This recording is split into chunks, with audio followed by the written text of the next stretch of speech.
é o nome de Cristo Jesus. Amém. Amém. Amém.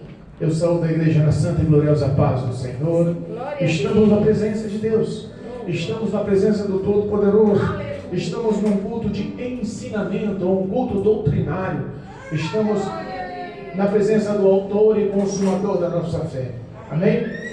Deus me deu uma palavra nesse culto de ensino e eu quero repartir com os irmãos. Eu quero levar o que Deus colocou no meu coração e que o Espírito Santo nos traga a revelação. Nós sabemos que sem o Senhor nada podemos e nada somos. Amém? No livro de Jonas, capítulo 2. Jonas, capítulo 2. Louvado seja Deus. Nós vamos ler o versículo 1 ao versículo 10. Amém? Jonas fica depois de Obadias, Amós, Obadias, Jonas, Miqueias. Amém? Amém. Louvado seja Deus. Aos que nos acompanham através do YouTube, do Facebook, em nome de Jesus, abra teu coração. Jesus tem algo para nossas vidas. Jesus tem algo para mudança, para transformação, para realmente capacitar-nos a sermos pessoas melhores, em nome de Jesus. Amém? Versículo 1 do capítulo 2 do livro de Jonas, amém? Diz assim a palavra de Deus. O tema da leitura: Jonas no ventre do grande peixe, sua oração e seu salvamento. E orou Jonas ao Senhor, se Deus, das entranhas do peixe, e disse: na minha angústia clamei ao Senhor, e ele me respondeu. Do ventre do inferno gritei, e tu ouvistes a minha voz, porque tu me lançastes no profundo, no coração dos mares, e a corrente que cercou todas as suas ondas, e as tuas vagas têm passado por cima de mim. E eu disse: lançado estou de diante dos teus olhos, todavia tornarei a ver o templo da tua santidade. As águas me cercaram até a alma, o abismo me rodeou, e as águas se enrolaram na minha cabeça. Eu desci até os profundamentos dos montes, os ferrolhos da terra correram sobre mim para sempre, mas tu livrastes a minha vida da perdição, ó Senhor meu Deus. Quando desfalecia em mim a minha alma, eu me lembrei do Senhor, e entrou em ti a minha oração, no templo da tua santidade. Os que observam as vaidades vãs deixam a sua própria misericórdia, mas eu te oferecerei sacrifícios com louvor do agradecimento, com voz de agradecimento, o que voltei e pagarei. O Senhor vem a salvação. Falou, pois, o Senhor ao peixe, e ele vomitou Jonas na terra. Amém, igreja? Amém. Podemos assentar. Glória a Deus. Louvado seja Deus. Irmãos, nós sabemos e conhecemos os cuidados de Deus. Nós sabemos e entendemos os cuidados de Deus para com toda a humanidade. Aleluia. Às vezes nós deixamos nos levar ou pensar em nosso pequeno movimento ou entender. Nós deixamos levar achando que nós somos o alvo principal. Às vezes o cristão tem isso.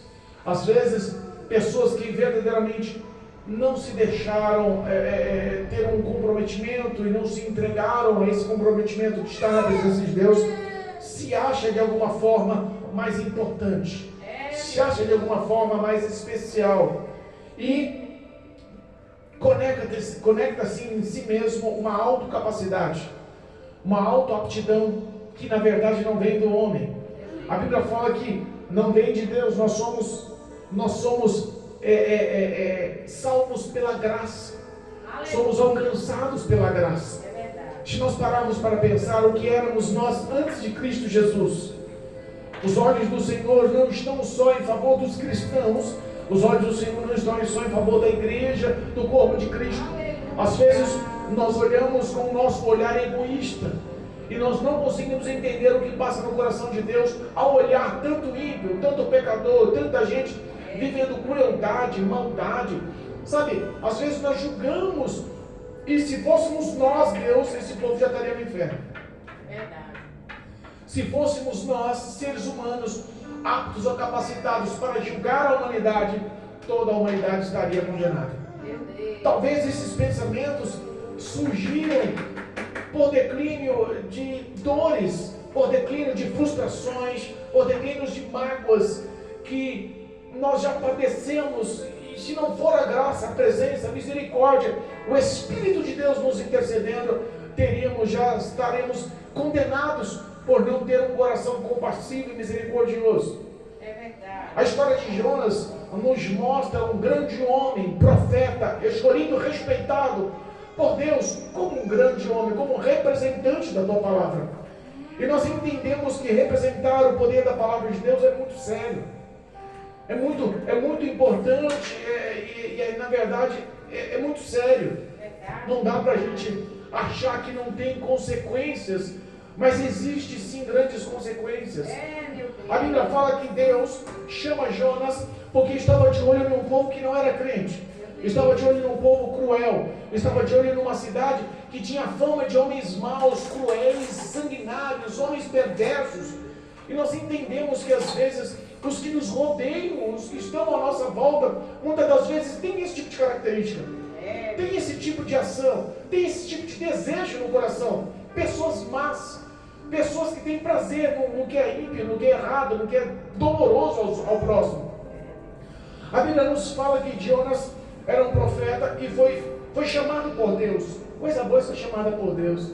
Coisa boa é ouvir a voz de Deus. Coisa boa é entender a direção de Deus. Coisa boa é estar na presença de Deus a ponto de ter sensibilidade no ouvido para ter discernimento do que Deus quer, ou que Deus tem preparado para nós. E Jonas tinha esse tipo de intimidade. Jonas tinha esse tipo de amizade, de proximidade, de intimidade para com Deus. Mas entenda uma coisa, Deus dá uma ordem a Jonas. Ele não faz um pedido, se der tempo, quando você tiver disponibilidade. Não, ele tem uma ordem. Ordenança de Deus, irmãos, é diferente de uma orientação. Se quiser, faça. É só um auxílio. Não. Aqui uma ordem, uma ordenança de Deus é diferente.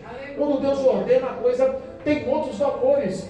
E a Bíblia fala que Deus dá uma ordem a Jonas, profeta, homem de Deus, vai a Nínive, uma cidade a qual os grandes teólogos e estudiosos nos ensinam que já era conhecida por Jonas. Jonas já tinha deixado na cidade de Nínive marcas, frustrações, dores, mágoas, e talvez o coração de Jonas não estava cicatrizado, não estava curado, ou ele não queria liberar perdão por tudo que já tinha sofrido naquela cidade.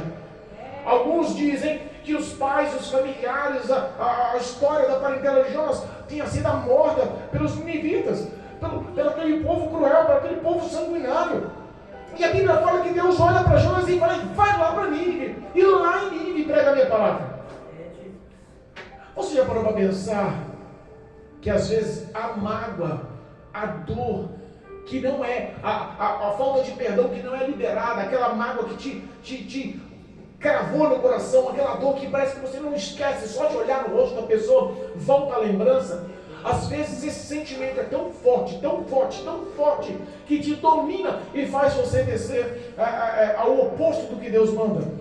Faz você ser desobediente. Você troca a presença gloriosa de Deus, troca a intimidade gloriosa de Deus, troca os valores e as promessas que Deus fez em sua vida, troca todo o teu chamado só por essa mágoa. Não, eu prefiro perder a presença de Deus do que dar o braço a torcer e perdoar aquele que me ofendeu, perdoar aquele que me perseguiu, perdoar aquele que me machucou. Quantas pessoas estão afastadas do Evangelho porque foram machucadas? Quantas pessoas estão fora do Evangelho porque foram feridas? Mas os olhos de Deus são diferentes. Ele pode olhar para nós como vítimas desse ferimento ou não. Ele pode olhar para nós da mesma forma que ele olha para o povo de Nínive, cruel, povo sanguinário, povo perverso, povo ímpio. Mas o olhar de Deus tem o mesmo valor à alma deles. O olhar de Deus tem o mesmo valor à vida deles. E às vezes nós não conseguimos entender. Sabe, pessoas que já te perseguiram, pessoas que já te ofenderam, que já te magoaram, que já causaram dor extrema. Jonas decidiu: não vou correr atrás desse povo, não vou pregar a palavra de Deus, porque no íntimo do meu coração de Deus, eu sei que Deus está apto e pronto, não para irar, porque para irar ele se ira, mas demora chegar à sua ira. Prolonga-se até chegar à sua ira. O espaço é muito maior para chegar à sua ira. Mas para a misericórdia, o perdão, para ele é um prazo mais curto. O espaço é mais curto. O tempo é mais curto. É mais propício ele perdoar e amar aquele povo do que ele realmente castigar e irar-se contra aquele povo. Eu sei que Deus tem esse sentimento. E porque eu sei que Deus tem esse sentimento, ele pode perdoar, mas eu não. Deus pode ter misericórdia, mas eu não tenho misericórdia. Deus pode amar aquele povo, mas eu não vou amar aquele povo. Quantas rivalidades estão acontecendo assim? Quantos crentes estão vivendo assim? Quantas pessoas que perderam o prazer de olhar no seu rosto por uma rivalidade criada ao léu, por situações que Satanás manipulou, porque o diabo, entenda, ele é poderosíssimo no poder de persuasão. Ele consegue em 10 verdades te convencer a uma mentira. Ele consegue te manipular a ponto de você confiar que ele está certo e esquecer da direção de Deus. Talvez um bombardeio espiritual na mente, no coração de Jonas ali, estava assim, sendo bombardeado por Satanás. Não vai para mim, não. Eles não merecem. Mataram seus pais, mataram seus filhos, mataram sua esposa, mataram seus irmãos. Eles não merecem a sua misericórdia. Eles não merecem ser alcançados pelo amor de Deus. Eles não merecem essa misericórdia. Eu não sei, mas o sentimento de Jonas estava sendo posto à prova. Como os nossos sentimentos são postos à prova todos os dias. Como os nossos sentimentos são postos à prova a cada segundo. Às vezes nós vemos que o diabo tenta manipular a nossa vida com pequenos detalhes. Olha o que aconteceu comigo hoje. Vou dar um pequeno testemunho. Estava eu e um pastor, um vizinho, pastor Pedro, amigo meu. Estávamos na minha casa aqui em cima, conversando e falando. Ele veio pedir uma ajuda e nós estávamos no celular, eu tentando auxiliar ele em algumas coisas, a gente conversando, minha esposa estendendo roupa, um dia rotineiro, falando de Jesus e ajudando ele, minha esposa com os deveres de casa, e de repente, 2 crianças na rua, começam a jogar pedra na igreja, e depois pegam as pedras e começam a jogar da rua para dentro da minha casa, lá para cima, e as pedras quase pegaram na minha esposa, e eu levantei e repreendi, menina, não faz isso não, pode machucar alguém, que história é essa? Está errado o que está fazendo, eu vou falar para sua mãe. Aí ele parou. Aí passou um tempinho, voltou a pegar, encheu a mão de pedra e começou a me xingar. Seu pastor, seu... Meu pai. Aí eu olhei para ele e disse, peraí que eu vou descer, eu vou conversar com a sua mãe. E o pastor Pedro, meu amigo, já vinha descendo as escadas para ir embora, eu abri o portão, quando ele me viu, eu falei assim, vou lá agora falar com a sua mãe, sua boca está suja, você está fazendo o que é errado. Aí ele olhou para mim, fez sinal assim de súplica, de perdão, me perdoa, e não vai falar com a minha mãe não, me desculpa, não vou fazer mais, e eu vi que era tão sincero o arrependimento, a lágrima correu no olho. É difícil uma criança ser hipócrita, de fazer um teatro tão bem feito. O choro foi verdade, o arrependimento foi de verdade. Talvez o diabo teria procurado, cavado uma brechinha boba para fazer intriga entre os pais e eu, entre os pais do ministério, para dar uma má fala, uma má conduta, um mau testemunho. Mas eu olhei para ele e disse, você se arrependeu, você não vai fazer isso não? Ele falou assim, não vou fazer mais não, você me perdoa. Eu falei assim, então tá bom, vamos fazer o seguinte, vamos fazer paz, vamos ser amigos. Aí eu olhei para minha esposa, pega lá 2 pirulitinhos, vamos dar os pirulitinhos para ele. Cada um ganhou um pirulitinho, ele olhou no meu olho, pegou o pirulitinho e falou assim, me perdoa, não vou fazer mais. Então às vezes a compaixão e a misericórdia ela é ativa assim aos olhos de Deus. Nós somos errados, nós muitas das vezes apedrejamos os outros, nós muitas das vezes ofendemos os outros. O errado somos nós, nos sentimos maiores e melhores em situações, porque achamos que estamos favorecidos por ter uma Bíblia na mão, ou por ter uma rotina no ministério, ou por ser intitulado a algum tipo de cargo eclesiástico. Nós sentimos muitas das vezes maiores e melhores, como aquela criança começou a me ofender, começou a jogar pedras. Espiritualmente, nós estamos, às vezes, dando um testemunho errôneo assim. Mas aos olhos de Deus, Ele teria tudo para nos castigar. Porque o que estava acontecendo era errado. Mas quando Ele viu o arrependimento, eu selei com Ele paz.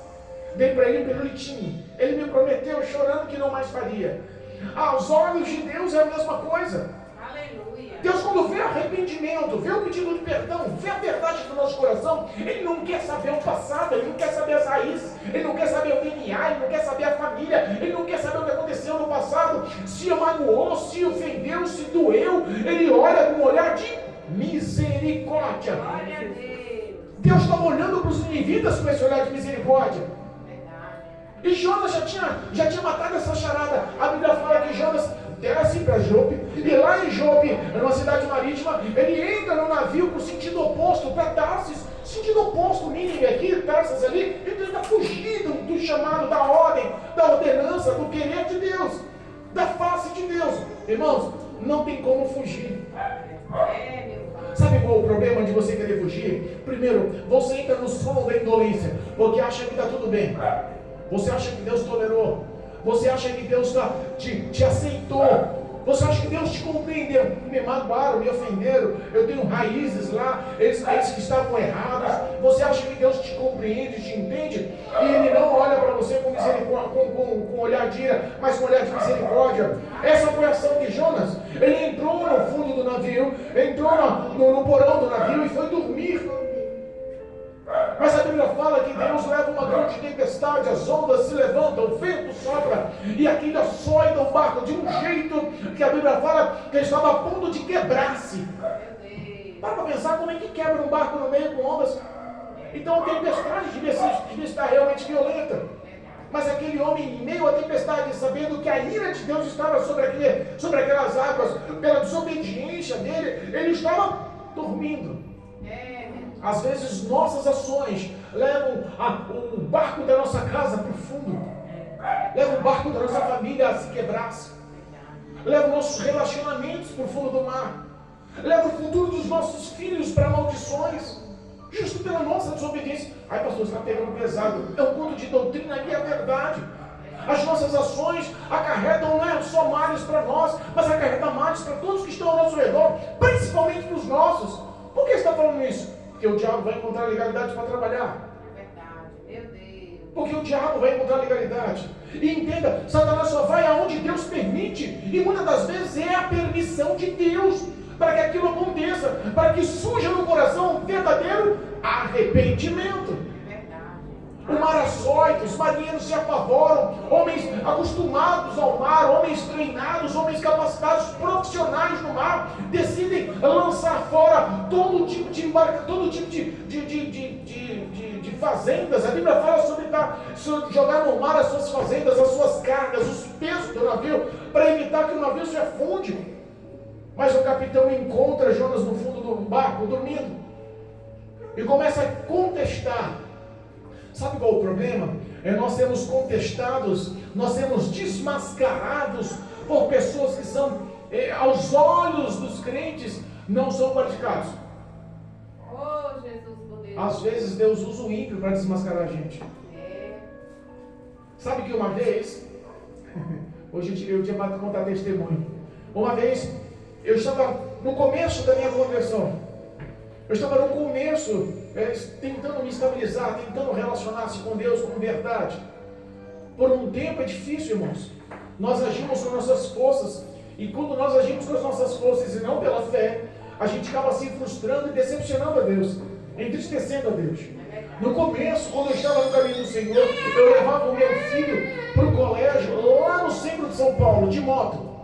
Uma motinho 125, fraquinha, simples. Mas antes de estar na presença de Deus, antes de Cristo me alcançar, eu estava andando com moto de 1.250 cilindradas.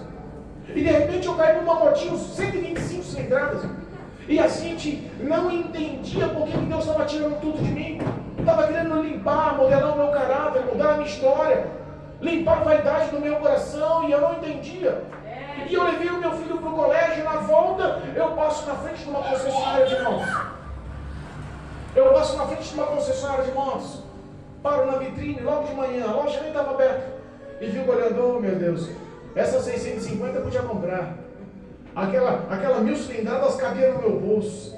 Quando eu estava bem, eu estava tão assim, hoje estava sonhando. Aí o vendedor entra, abre a loja, me recebe com grande carinho, me oferece um café, me mostra as motos, e eu, na presença de Deus, na igreja, mas o coração cheio de vaidade. Ele olha para mim, você gostou de alguma? Não sei aquela ali. Aquela ali está tanto. Eu falei assim, faz um simulado para mim. Faz um financiamento. Só uma simulação para ver quanto que dá a prestação. Põe aí tantos mil de entrada. Na época foi 14.500 que eu falei. Eu não tinha 10 reais no bolso. Mas falei, põe aí 14.500 de entrada para ver quanto que dá o financiamento. E ele fez a simulação, eu falei assim, eu vou pensar, estou pensando com dúvida de outra marca, de outro modelo, eu te dou um alô, pus no bolso o cartão e saí, mentindo, tentando massagear a minha carne, o meu ego, tentando lembrar do passado que Deus tirou de mim, sabendo que Deus estava tirando para me purificar, sabendo que Deus estava me provando que era para me limpar, entendendo, mas não queria agir. Às vezes nós entendemos, mas não queremos obedecer. Jonas entendeu a história, mas não quis obedecer. O capitão do navio desmascarou, como um mendigo me desmascarou. Eu saí da concessionária Gamotinho, parei na frente, no primeiro semáforo, do outro lado da rua, distante, longe, nunca vi aquele homem, um morador de rua, catador de reciclagem, com aqueles carrinhos na rua, lá do outro lado da rua, e me dá um grito, ei! Eu olhei assim, de moto, disfarçado, é você mesmo, não disfarça não, Deus sabe o que você está fazendo, e o que você está fazendo é errado. Meu Deus, é assim. Cuidado, porque Deus pode lhe pesar a mão. Meu coração apertou, fiquei com vergonha. É com você mesmo, não disfarça não. Abri o semáforo, eu acelerei com pressa, fui embora, parei na esquina chorando. Perdoa, Senhor. A moto não pode me trazer felicidade, a tua presença pode. A alta espingarda não pode me trazer paz, a tua presença pode me trazer paz. Perdoa os meus pensamentos, as minhas ações, perdoa os meus erros. Tenha misericórdia de mim. Irmãos, o arrependimento vem quando você é confrontado. Não existe você massagear o ego de quem anda no pecado e achar que vai haver salvação sobre a vida dele. Não vai. Não vai. O pecado é pecado. Afasta o homem de Deus e leva ele para o inferno se morrer naquela situação. O capitão do barco desvenda, desmascara. Ele abre o coração aos marinheiros e eles lançam sorte. Ele acaba declarando, não, a culpa é minha. Eu sou hebreu, sirvo ao Deus que criou os céus e a terra, e olha só, eu estou em desobediência, conta a história, e ele fala, para que vocês sejam salvos da morte, para que o navio não entre a pique, não afunde, para que vocês sobrevivam, me lance ao mar. Os marinheiros, quando descobriram que ele era servo do Deus vivo, balançaram as pernas, decidiram remar, para não lançar ele no mar, porque às vezes o ímpio tem mais temor do que o crente. O crente ouve, entende, faz ouvido de marcador. Entra no vídeo e sai no outro. Finge que não é com ele. A Bíblia fala que eles decidiram, mas fizeram uma oração antes. Vamos lançar no mar. Mas olharam ao Senhor, Senhor, não nos tome esse sangue inocente nas nossas mãos. É a tua vontade que está acontecendo aqui. É a tua vontade que apraz. Quando lançaram ele no mar, eles se arrependeram e fizeram holocausto ao Deus que eles nem conheciam, mas ouviram falar. Sabe que o seu arrependimento comove, mexe no mundo espiritual e salva almas. O nosso testemunho fala mais que nossas palavras. As nossas ações honram mais a Cristo do que nós pensamos. Hebreus 12:1 fala que nós estamos rodeados por uma nuvem de testemunha. Essa nuvem de testemunha não está olhando a não ser falhas, erros, para lhe apontar e para lhe prejudicar. Mas quando o teu testemunho é favorável e você honra a Cristo com a sua vida, esse testemunho que era para ser oposto, realmente é favorável, alcança as vidas, muda a história das vidas. A Bíblia fala que quando ele é lançado no mar, um grande peixe o engole. E ele comparou aquele momento como o pior da vida dele. A Bíblia fala que do ventre de uma baleia, por 3 dias e por 3 noites, ele realmente se sentiu no inferno. Ele realmente se sentiu em situação desfavorável. Nós entendemos que as consequências das nossas ações às vezes nos levam a uma situação de inferno na nossa vida. Pastor, que palavra é essa? De inferno. Tem lares que são inferno. Tem casamentos que são infernos. Pastor, o que você institui um inferno? Há um local que há um acúmulo de demônios regendo tudo que está ao redor. Meu Deus. E nós sabemos que as pessoas não se distanciam de Deus. Realmente demônios entram na história. Não há, só há 2 caminhos. Ou você está no caminho de obediência e fidelidade a Deus, ou você não está nesse caminho. Demônios estão agindo e trabalhando na sua vida. E o propósito do diabo realmente é destruir. Não é compassivo, não é misericordioso, não é paciente. Ele não te dá um tempinho. Se tiver legalidade, ele realmente vai te afundar. A Bíblia fala que lá do ventre da baleia, no profundo dos oceanos, onde algas enrolavam em sua cabeça, onde ele já suspirava: será que um dia eu vou entrar novamente no templo, na tua presença, Senhor? Será que um dia ainda eu vou ter o prazer de realmente te glorificar? A Bíblia fala que, desfalecendo a sua alma, perdendo a expectativa. Eu não sei vocês, mas eu vou falar de mim. O processo de conversão faz a gente, muitas das vezes, estar na presença de Deus e muitas vezes decair, pecar. Ô pastor, mas você é pastor, só fala que você pega, claro que eu pego. Se existe algum litúrgico, a pastor, bispo, apóstolo, evangelista, presbítero, não interessa o cargo, não interessa o nome, missionário, cantor, levita, famoso ou não, se bater no peito e falar não peco, eu sou apto para o céu, ele é mentiroso, e a Bíblia me afirma isso. É verdade, meu Deus. E quando você peca, e quando você erra, e quando você cai, parece que tudo que está em você de valores, tudo que está em você referente à luz do Evangelho, que lhe traz essa paz, esse alívio, que às vezes nós nem temos noção do que temos, nós só damos valor quando perdemos. Quando você tropeça e cai, te dá um vazio na alma tão grande. A sua alegria some na hora. Vira um buraco no seu peito, você não consegue entender de onde veio aquilo. A tristeza domina o teu ser. Davi fala que até os seus ossos sentia pela falta do Senhor, pela falta da presença de Deus. Clamava em meio ao seu pecado, em oração de arrependimento, falava: Senhor, não retira de mim o teu Espírito Santo, cria em mim um espírito reto, voluntário de obedecer. Irmãos, a presença de Deus realmente é tudo que o homem precisa para ser feliz, é tudo que o homem precisa para ter paz, é tudo que o homem precisa para ser abençoado. Quando você peca e erra e perde a presença de Deus, realmente você está vivendo no inferno.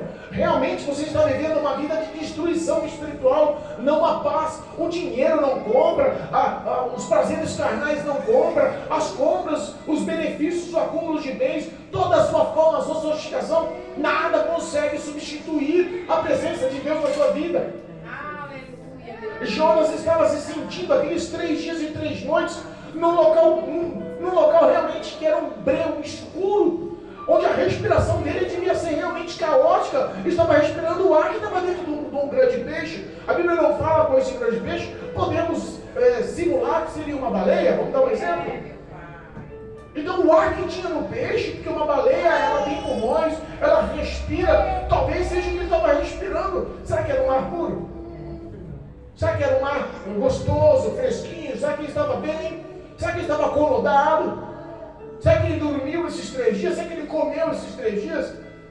Eu imagino que ele vivia no breu do ventre de uma baleia, respirando com dificuldade, envolto a algas no estômago daquela baleia. Eu imagino que a circunstância dele realmente era comparada ao inferno. E espiritualmente, tem gente assim, sem vida, respirando espiritualmente com dificuldade, enrolado, embaraçado nas algas, que é o pecado que o mundo oferece, sem expectativa. O coração já está destruído, os pensamentos e sentimentos já estão acabados. Como ele diz, quando a minha alma se desfalecia. Tem gente que está vivendo essa situação espiritual.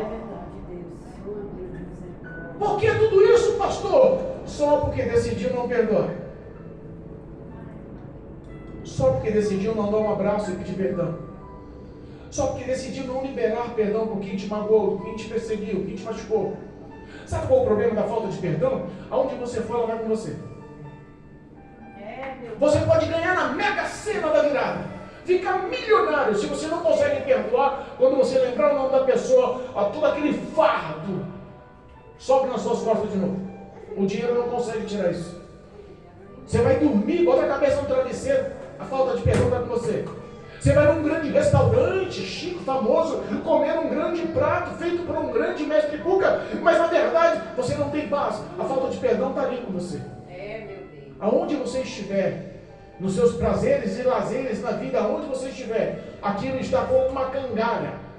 pesando sobre os seus lombos. Jonas decidiu passar por tudo isso, só porque no íntimo do coração dele ele sabia que Deus ia perdoar. Só porque no íntimo do coração Deus, ele sabia que Deus ia ter misericórdia daquele povo, dos ninivitas.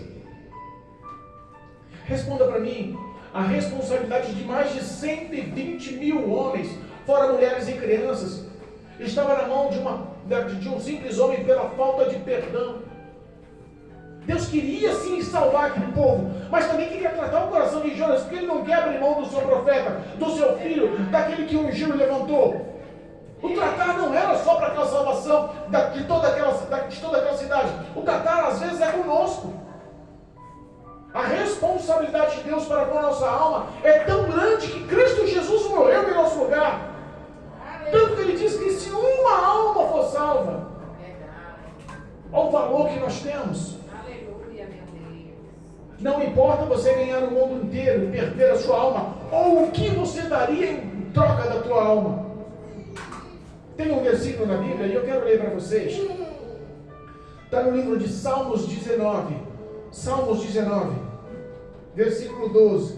Capítulo 19, versículo 12. Salmos, capítulo 19, versículo 12. Diz assim, ó. É só um versículo. Que talvez sirva para nós fazer uma autoanálise na história de Jonas. Talvez seja para nós refletir o que está acontecendo conosco, para nós sentir na pele o que Jonas passou. Olha só, versículo 12 do capítulo 19 de Salmos. Quem pode perceber os próprios erros? É uma pergunta. Purifica-me dos que ainda não me são claros. Em algumas interpretações estão diferentes. Essa é a interpretação King James. Em algumas interpretações estão assim, ó. Quem pode entender os próprios erros? Expurga-me tu dos que dos que me são ocultos.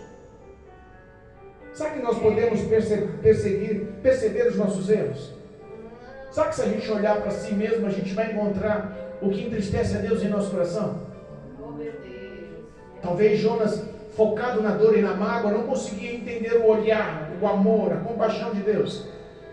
E às vezes nós, focados em nós mesmos, não conseguimos decifrar o que está em nosso coração. É por isso que ele fala, será que nós conseguimos entender os nossos erros? E será que, olha só a partir do versículo, purifica-me dos que ainda não me são claros. Tradução, me mostra o que eu não sei, me mostra no que eu peco, no que eu erro, no que eu te entristeço, Espírito Santo. A Bíblia fala que não há perdão quando pecamos contra o Espírito Santo, não é assim? Por que não há perdão quando pecamos contra o Espírito Santo? Porque Ele é o nosso único intercessor. Não há outro. Não há anjos. Não há outro. O que está em nosso coração, que mora em um templo que é o nosso coração, estipulado por Deus, que conhece os nossos pensamentos, sentimentos, o nosso coração, o nosso ser, o nosso íntimo, que conhece toda a nossa vida, é o Espírito Santo. E a Bíblia fala que é Ele que intercede ao Pai com gemidos inexprimíveis. Talvez nós nem conseguimos decifrar ou entender o que representa gemidos inexprimíveis. Porque se nós olharmos para nós, o que eu vejo de qualificação em mim? Eu vejo só pecado. Eu vejo só falhas, erros. Eu entendo que eu tinha que ser e não consigo. Tem um hino que diz assim, né? Eu não sou o que eu devia ser. Mesmo assim, tu me abraçou. É assim. Sou pequeno, Ele tão grande é. Eu sou falho, Ele é fiel. Olha só, o que eu merecia era morrer, mas Ele decidiu me prometer os céus. O tamanho da misericórdia para nós é uma promessa para quem não merece. É a condenação trocada na esperança dos céus. O que Jonas decidiu fazer foi reconhecer o seu erro. O que Jonas decidiu fazer foi voltar atrás e entender o amor de Deus e se arrepender das suas atitudes. É difícil, irmãos. É muito difícil nós entendemos os nossos erros. É mais fácil entendermos os erros dos outros. O erro dos outros a gente tem de cor, quem não tem? E quando as pessoas olham pra gente, ponto nosso de cor, a gente quer se defender. Não, peraí. Jesus olha para nós e o propósito dele não é nos condenar. Mas ele afirma que a palavra dele vai nos condenar no dia do juízo. O que nós ouvimos aqui não nos deixa como inocentes, mas como aptos à mudança. Cabe a nós entender e praticar. A Bíblia fala que aquele grande peixe, no mais profundo do oceano, no mais profundo dos mares, ele simula como ferrolhos da terra. Eu imagino onde estava, que profundidade estava esse peixe. Mas a Bíblia fala que do estômago, do ventre, do profundo do peixe, Deus lá dos céus ouviu Jonas. Não dá para esconder de Deus, dá? Você pode estar no Everest, o pico mais alto do mundo, onde pouquíssimas pessoas chegaram. Ou você pode estar na Fossa das Marianas, que é o ponto mais extremo, mais baixo nos oceanos, é quase 12 quilômetros de profundidade. Não importa, os olhos de Deus estão lá te vendo, te acompanhando, sondando os teus pensamentos e sentimentos. E a Bíblia fala que Deus ouviu a voz. E quando Ele ouve voz, irmãos, é bom demais. Aleluia. Quando Ele ouve a nossa voz, a gente realmente entende que é importante para Deus. Glória a Deus. É assim. Deus me deu um sonho uma vez, mostrando que Ele ouvia a minha voz. Glória a Deus. E aquilo me gerou uma alegria tão grande. Eu passei uma madrugada chorando. Até hoje, quando eu lembro, me emociono. Aleluia. De saber que eu não mereço. Eu sou pecador, mas Deus me ouve. Aleluia. E às vezes nós nem conseguimos entender o tamanho desse amor. É verdade. O tamanho desse amor foi refletido sobre a pregação. A Bíblia fala que a cidade de Nínive era grande e que o percurso da caminhada era em 3 dias, mas a Bíblia fala que Jonas entrou na cidade birrento. Uma pregação curta, ríspida, dura, sem amor. Já viu gente pregando sem amor? Pregando por obrigação? Talvez a pregação de Jonas foi a pior pregação da Bíblia Sagrada, mas foi a pregação que trouxe arrependimento ao coração de mais de 120 mil homens. O percurso que era para 3 dias ele fez em 1, e as palavras foi uma só: se arrependam, senão daqui a 40 dias Deus vai derramar a sua ira e destruir todo mundo. Que pregação é essa? Que pregação dura, sem amor é essa? Imagina um homem passando pela cidade em altos passos, com uma velocidade excessiva, gritando: se arrependa, porque senão daqui a 40 dias Deus vai destruir e matar todos vocês. Essas simples palavras entrou no coração de todos os moradores, entrou no coração do rei.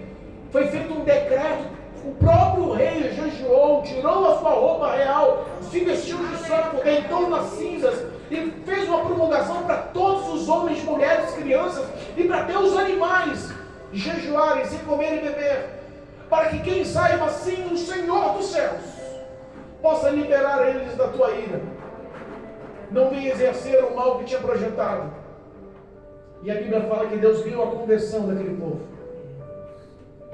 Irmãos, são cultos de doutrina e a gente tem que entender que tem coisas que nós temos que se converter. Nós temos que entender que tem coisas na gente que a gente tem que se converter. A gente tem que ser melhor a cada dia. A gente tem que entender que as coisas de Deus são santas, puras, são sagradas. Sabe quantos homens morreram para que esse evangelho chegasse a nós? Sabe quanto sacrifício, quanta dor, quantos mártires, quantas lágrimas, quanto sofrimento. E às vezes nós não damos esse valor. E digo, tem países que estão esperando o que nós temos e nós continuamos não dando valor. Que possamos se arrepender dos nossos maus caminhos. Que a graça do Senhor possa se mostrar em nossas vidas a ponto de sermos canal de bênção. A ponto de ganharmos aqueles que não merecem, porque nós também não merecíamos. E não merecemos.